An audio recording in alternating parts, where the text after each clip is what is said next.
तो आज की वीडियो में मैं लुकिज्म सीजन 2 के एपिसोड नंबर 4 को पूरा एक्सप्लेन करूंगा, जिसमें मानवा का चैप्टर नंबर 31 तो चैप्टर नंबर 32 पूरा कवर होगा। तो अगर आपने इससे पहले के एपिसोड्स को नहीं देखा है तो उन वीडियो की लिंक मैंने डिस्क्रिप्शन में दे दिया है। तो चैप्टर के स्टार्टिंग में हम यूई के बॉयफ्रेंड को देखती है, जिसका नाम वोंग ली है। यह वोंग ली जैक की बातों से काफी ज्यादा इरिटेट हो जाता है और वो एकदम से जैक के ऊपर अटैक कर देता है, लेकिन जैक उसके अटैक को काफी आराम से डॉज कर लेता है।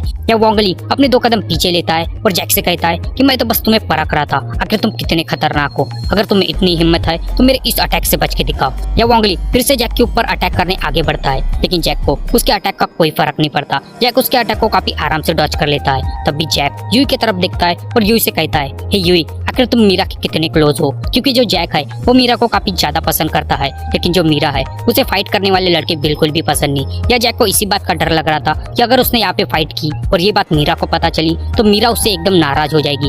तभी यूई कहती है कि मैं मीरा के ज्यादा करीब नहीं हूँ। फिर जैक ये बात सुन के यूई से कहता है, मुझे भी फाइट करना ज्यादा पसंद नहीं, लेकिन मैं तुम्हें इसे प्रोटेक्ट जरूर करूंगा, लेकिन ये हमारे बीच सीक्रेट रहेगा, तुम ये बात किसी को भी पता लगने नहीं दोगी। फिर वोंग ली इन दोनों की बात काफी ध्यान से सुनता है और जैक से कहता है, शायद तुम्हें अभी भी पता नहीं कि मैं कौन हूँ। या वोंग ली एकदम से जैक के ऊपर फिर से अटैक करने की कोशिश करता है। तब भी जैक अपने एक ही अटैक से वोंग ली को काफी बुरी तरीके से घायल कर देता है और ऐसा जैक को करते देख हमारा मोटा वाला यूसुक और यूई तो एकदम हैरानी हो जाती है। हम देखते हैं कि वोंग ली जैक के अटैक से एकदम नीचे गिर जाता है और तड़पने लगता है। तब भी जैक वोंग ली के पास आता है और उससे कहता है कि मुझे पता नहीं कि तुम कौन हो और मुझे कोई फर्क भी नहीं पड़ता कि तुम जो भी होगे, लेकिन मुझे वो लोग बिल्कुल भी पसंद नहीं जो लड़कियों के ऊपर हाथ उठाते हैं। हम देखते कि जैक को उसके अटैक के ऊपर थोड़ी शर्म भी महसूस हो रही थी, क्योंकि वोंग ली उसका उतना तगड़ा अटैक खाने के बाद भी यह हार मानने का नाम नहीं ले रहा था। वोंग ली वो फिर से खड़ा हो जाता है और जैक के ऊपर अटैक करने फिर से आगे बढ़ता है। फिर हम देखते कि वोंग ली फिर से खड़ा हो जाता है और जैक के ऊपर अटैक करने आगे बढ़ता है, लेकिन जैक उसके अटैक को काफी आराम से डॉज करता है।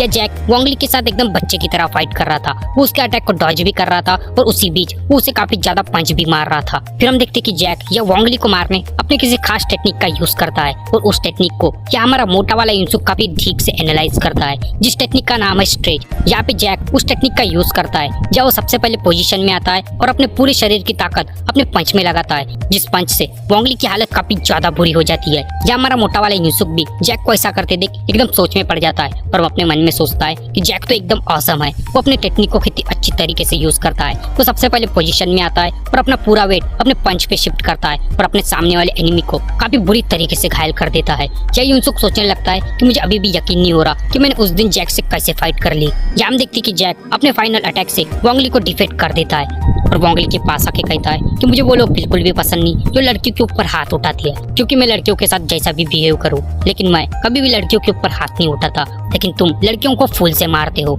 या जैक कोई मुहावरा कह रहा था, लेकिन उसकी मुहावरे की एक लाइन गलत हो जाती है। तभी यूई जैक से कहती है कि तुमने ये मुहावरा गलत कहा है। तभी जैक एकदम पीछे पलट के कहता है, तुम तो चुप ही हो जाओ और तुम ये बात बिल्कुल भी मत भूलना कि ये एक सीक्रेट है। तभी जैक वहाँ से जाने लगता है और जाते जाते वो यूसुक से भी कहता है कि तुम मुझे माफ कर दो कि मैंने उस दिन तुम्हें मारा, लेकिन अगर तुम्हें उस बात की भी गुस्सा आ रही है तो तुम मुझे एक पंच मार सकते हो, लेकिन एक बात याद रखना, तुम खुद ही उस दिन मीरा से टकराए थे।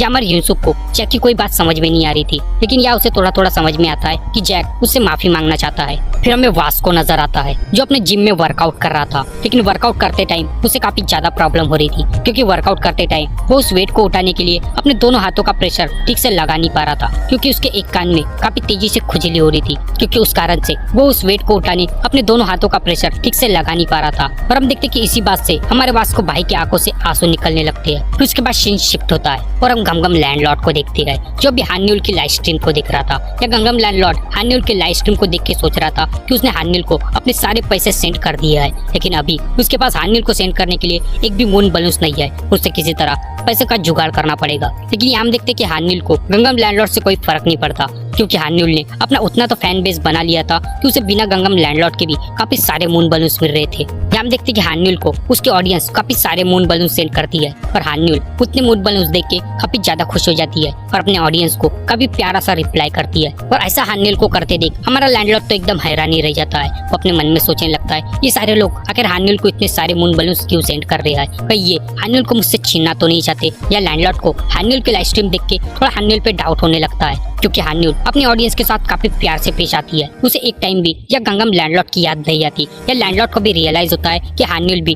बाकी लड़कियों की जैसी है, उसे भी बस अच्छे लोगों से पैसा लूटना है। फिर लैंडलॉर्ड थोड़ी देर बाद वह बाथरूम में जाता है और हम सबको पता ही है वो वहाँ पे क्या करने गया है। तब ये लैंडलॉर्ड हान्युल के स्ट्रीम का एक फोटो लेता है और उस फोटो में वो उस विंडो को नोटिस करता है और उस विंडो को देख के वो हान्युल के एरिया का पता लगाने लगता है। वो उस एरिया के सारे मिलते जुलते जगहों को अपने लैपटॉप में ढूंढने लगता है और कुछ टाइम बाद उसे शायद वो जगह मिल भी जाती है। ये लैंडलॉर्ड काफी क्रीपी सी स्माइल देता है और कहता है कि मैं तुमसे काफी जल्द मिलने वाला हूँ, क्योंकि मैं तुम्हारा होने वाला हस्बैंड जो हूँ। उसके बाद हम हान्युल को देखती है जो स्कूल जा रही थी। वो जाते जाते भी सोच रही थी कि वो पेपरिका टीवी काफी अच्छा कर रही है और वो ऐसा ही करते रही तो वो काफी जल्दी ग्रो करने लगेगी। और यह हान्युल हमारे हैंडसम वाली युनसुक के बारे में भी सोचती है और अपने मन में कहती है कि युनसुक प्लीज तुम मेरा वेट करना। फिर हम देखते कि हान्युल जिस रास्ते से गुजर रही थी उसी रास्ते में साइड में हमें खुद गनगम लैंडलॉर्ड नजर आता है, जो हान्युल को देख के काफी क्रीपी सी स्माइल देता है। इसके बाद चैप्टर 132 स्टार्ट होता है। ये चैप्टर के स्टार्टिंग में हम हान्युल को देखते हैं जो इस टाइम पे अपने घर पर थी। हान्युल अपने मदर से अपने ड्रेस के बारे में पूछती है, लेकिन उसकी मदर उसे साफ साफ मना कर देती है और कहती है कि मुझे तुम्हारे ड्रेस के बारे में कुछ भी नहीं पता। या हान्युल भी एकदम सोच में पड़ जाती है कि आखिर उसकी ड्रेस कहाँ पे गई, क्योंकि हान्युल हमेशा अपने ड्रेस को काफी संभाल के रखती है। लेकिन उसके बाद हम देखते हैं गंगम लैंडलॉर्ड को जो हान्युल के ड्रेस को चुरा के उसे सूंघ रहा होता है। उसके बाद सीन शिफ्ट हो जाता है और हम मोटे वाली युनसुक को देखती है जो इस टाइम पे अपने शॉप को संभाल रहा था। युनसुक सोच रहा था कि आज का दिन काफी ज्यादा अजीब था, क्योंकि आज उसे यूई की सारी सच्चाई पता चल गई, क्योंकि वो यूई को काफी अलग लड़की समझता था। वो यूई को बाकी और लड़कियों के मुकाबले सबसे ज्यादा डिफरेंट समझता था। या हमारा युनसुक यूई की बात ही कर रहा था कि तभी उसके शॉप में खुद गंगम लैंडलॉर्ड आ जाता है। या युनसुक गंगम लैंडलॉर्ड को देख के सोचता है कि ये आदमी काफी ज्यादा अजीब है। ये रोज आता है, एक विस्की लेता है और हमेशा अपने मोबाइल में ही घुसा रहता है। युनसुक ये भी कहता है कि मैं बड़ा होने के बाद इसके जैसा तो बिल्कुल भी नहीं बनूंगा। या हमारी युनसुक की नजर अचानक से लैंडलॉर्ड के फोन पे पड़ती है जहाँ वो हान्युल की लाइव स्ट्रीम को देखता है। या युनसुक हान्युल की लाइव स्ट्रीम को देख के एकदम हैरानी हो जाता है और मन में सोचने लगता है कि आखिर ये इंसान हान्युल की लाइव स्ट्रीम को क्यों देख रहा है, क्या ये हान्युल को जानता भी है। तभी लैंडलॉर्ड अपनी बिस्की की बोतल लाके उसे काउंटर पे रखता है और हमारी युनसुक की तरफ एकदम अजीब नजरों से देखने लगता है। या युनसुक भी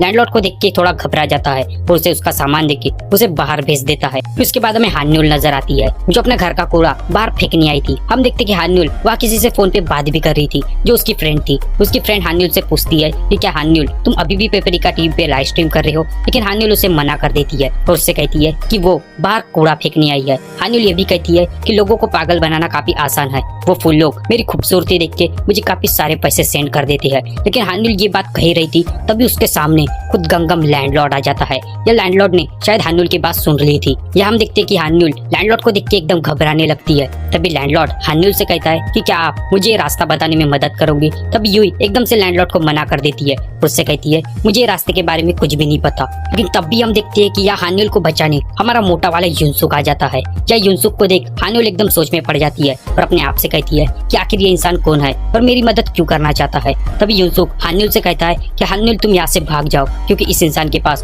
एक बड़ा सा चाकू है। लेकिन तब भी हम देखते हैं कि गंगम लैंडलॉर्ड अपना बड़ा सा चाकू निकालता है और एकदम से इन दोनों के ऊपर अटैक करने आगे बढ़ता है।